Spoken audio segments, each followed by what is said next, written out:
세상이 왜 이렇게 돌아가는 거야? 그들은 도대체 왜 그러는 거야?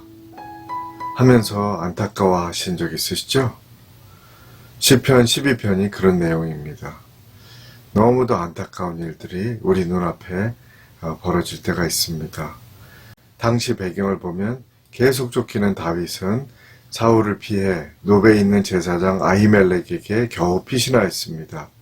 거기서 제사장이 준 마른 떡으로 허기를 달래고 골리앗의 칼을 받아 또 다른 곳으로 피신합니다.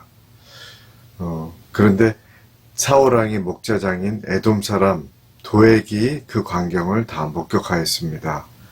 결국 다윗이 다녀간 사실은 사울에게 알려지게 됩니다. 사울은 에돔 사람 도액에게 명하여서 제사장 85명을 칼로 다 죽이게 합니다. 다윗을 도왔다는 이유로 제사장들이 다 죽임을 당합니다. 그런 내용을 생각하시면서 1절과 8절을 읽겠습니다. 여호와여 도우소서, 경건한 자가 끊어지며 충실한 자들이 인생 중에 없어지나이다. 비열함이 인생 중에 높임을 받는 때에 악인들이 곳곳에서 날뛰는도다. 8절은 도무지 이해되지 않는 상황을 더 실감나게 묘사합니다. 비열함이 높임을 받고 악인들이 날뜁니다. 1절에서도 경건한 자가 끊어지고 충실한 자들이 없어진다고 묘사합니다. 경건한 자들이 끊어진다면 공동체를 건강하게 움직일 수 없고 또 선한 영향력을 끼칠 수 없습니다. 그러면 썩어 들어가는 것입니다. 우리가 속한 세상에 양심적이고 성실하고 충성스럽고 믿음으로 살아가는 사람들이 있어야 합니다. 비록 대다수를 차지하지는 않더라도 그들이 곳곳에 있어야 합니다. 경건한 자들이 없다면 공동체는 썩어지는 악취를 풍길 것입니다. 세상은 더욱 악인들의 횡포로 휘몰아쳐질 것입니다. 2절부터 5절에서는 이런 상황을 표현합니다. 거짓을 말하는 입술, 두 마음으로 말하는 자, 아첨하는 입술, 자랑하는 혀, 결국 가련한 자는 눌리고 궁핍한 자들은 탄식을 합니다. 마태복음 24장 12절입니다. 불법이 성함으로 많은 사람의 사랑이 식어지리라.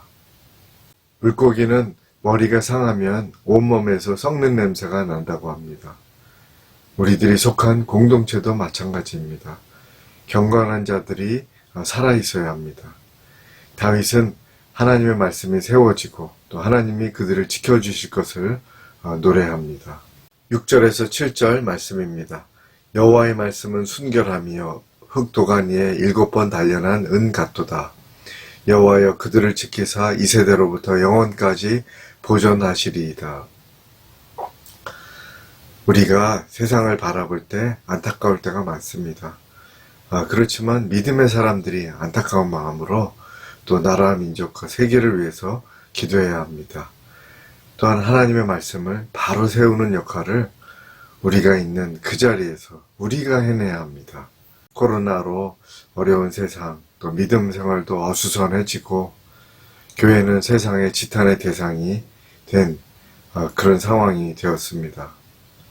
그렇지만 멀리 있는 그 사람들이 아니라 또 나와 상관없는 것처럼 한국교회가 어떻다고 말하는 것이 아니라 바로 우리들이 더욱 하나님을 의지하며 말씀과 기도로 연단해 나가야 합니다.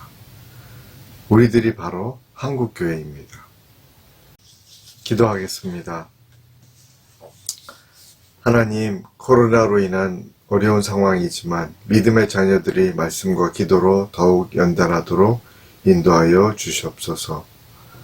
세상을 탓하며 안타까워할 것이 아니라 멀리 있는 그 사람들의 역할을 비난할 것이 아니라 한국교회가 어떠하다고批평할 것이 아니라 우리가 믿음의 사람이요 우리 각자가 한국교회요 우리가 경건해야 마땅한 사람들임을 깨닫게 하옵소서. 어려운 시기이지만 우리 모두가 말씀과 기도로 더욱 다져지게 하옵소서. 예수님의 이름으로 기도합니다. 아멘.